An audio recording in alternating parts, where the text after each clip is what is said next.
Conrad, I'm happy as I can be. I'm with you. I'm with Stud Muffin, and we have one of the biggest heel turns in the history of wrestling. I tried to tell you guys about Cena 20 years ago. I told you about Cena and that deadbeat dad Rey Mysterio, and it's all coming true. I'm freaking Nostradamus. There is no doubt you had this pegged a long time ago. In all seriousness, though, is this – it's got to be near the top of the greatest turns in the history of wrestling, right? I think most people still hold the Hogan NWO turn at number one, but this has got to be 1B or 2, right? It has to be, yeah. You know, Hogan's changed the business. I don't know about changed the business. It certainly accelerated the business. It's put us into the Monday Night Wars and the competition that I don't think we'll ever see anything like that again. I think this thing with Cena, though, to me, it's almost Dusty Rhodes-ish that you see something like this against Cody Rhodes. People were making fun about a month ago about how the road to WrestleMania was not that good. And I love the fact that Triple H brought it up. And just like you and I pointed out last week, we said because the road to WrestleMania is so much further, because we have so much time after Royal Rumble to almost the end of April or middle of April to the end of April for WrestleMania, that something would happen at this pay-per-view, this premium live event. And that's exactly what happened. It was an incredible performance by all involved, and it was just a stroke of genius. It's one thing to have, John Cena turn heel. It's another for it to happen on the road to WrestleMania after a major pay-per-view in an international dome with one of the biggest movie stars and one of the biggest musicians. And I know there's been some criticism about Travis Scott's involvement. The dude had 11 billion streams on Spotify last year. He has 58 million followers on IG, and he posted this video there. If you're talking about getting impressions out there, getting lapsed fans out there, getting casual people to come check out WWE, I thought this checked all the boxes, dude.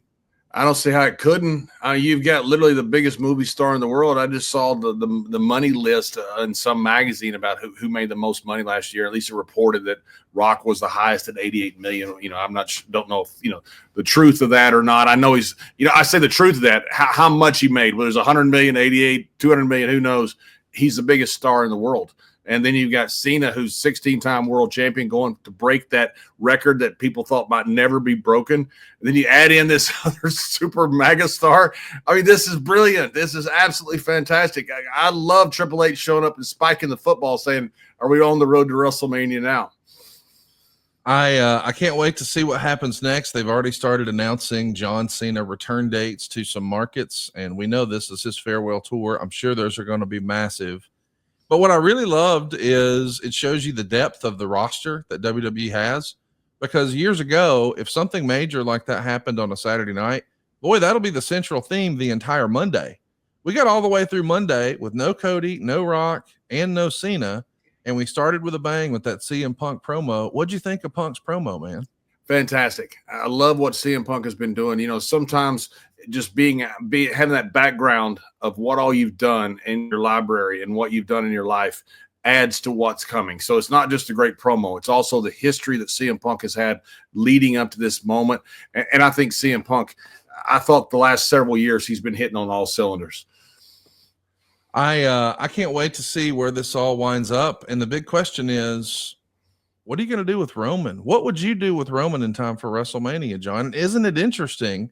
The guy who's headlined the last 4 WrestleManias, we don't even know what he's doing yet. That tells you how deep this roster is right now. Yeah, and I would imagine, and I have no insight into anything. This is just pure armchair quarterback, which, by the way, all these armchair quarterbacks have been wrong. And I think it's great, not because they're wrong, but I love the fact they speculate just like I do. And I look at stuff and figure, where are they going from here, or what are they going to do? It's fun to do that. I think Roman's going to be involved somewhere. And I don't know if that is, maybe he's the third person when Rock brought up the 3 fingers. Maybe that's the third person. Maybe he goes to the other side with Cody. Roman is the missing piece here. And because the fact that he is so absent, I think it means that he's going to be in this. I think if Roman's on the TV show and he's doing something with somebody else, I think maybe you can say maybe Roman's going somewhere else. But the fact that Roman's so absent, my opinion is he's going to be in this. I hope he is, because now you've got a guy who's headlined more WrestleManias than anybody with all of these incredible stars, and this Cody Rhodes, who's just done a fantastic job the last couple of years.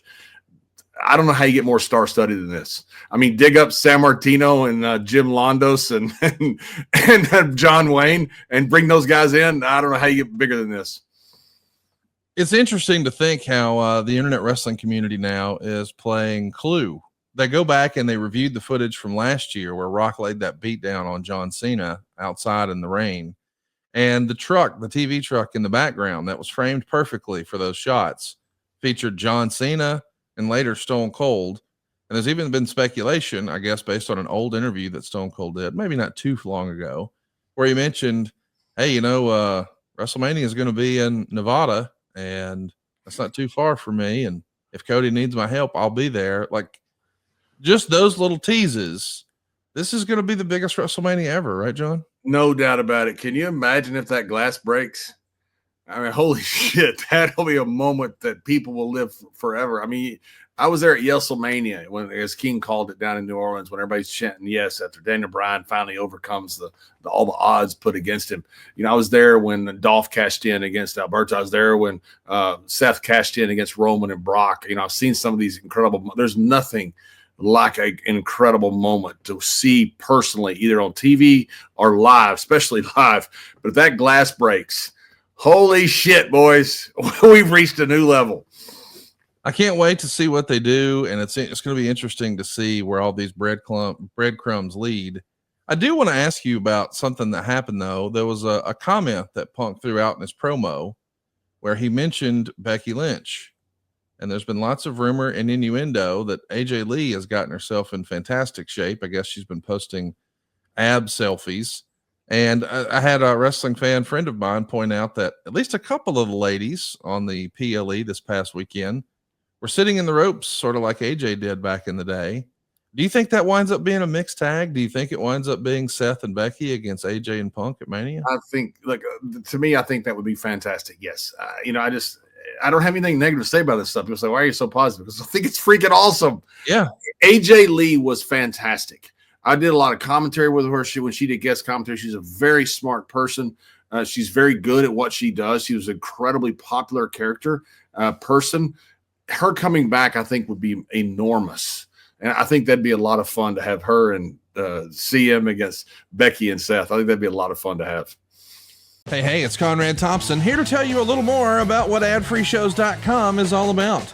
Get early, ad-free access to more than a dozen of your favorite wrestling podcasts every single week, starting at just $9. That's less than 20 cents an episode each month. And yes, you can listen to them all directly through Apple Podcasts or your regular podcast apps. How easy is that? Ad-free shows also has thousands of hours worth of bonus content and docuseries like Title Chase, Eric Fires Back, Conversations with Conrad, and The Insiders. Plus new series like The Book with David Crockett, Monday Mailbags with Mike Chioda and Nick Patrick, and a whole lot more. And you want to talk about early? You can't get any earlier than listening to the shows live. You can be a part of the live studio audience as we record the podcast. Plus, ride shotgun alongside your favorite childhood heroes for live watch-alongs, Q&As, and other interactive experiences every single month.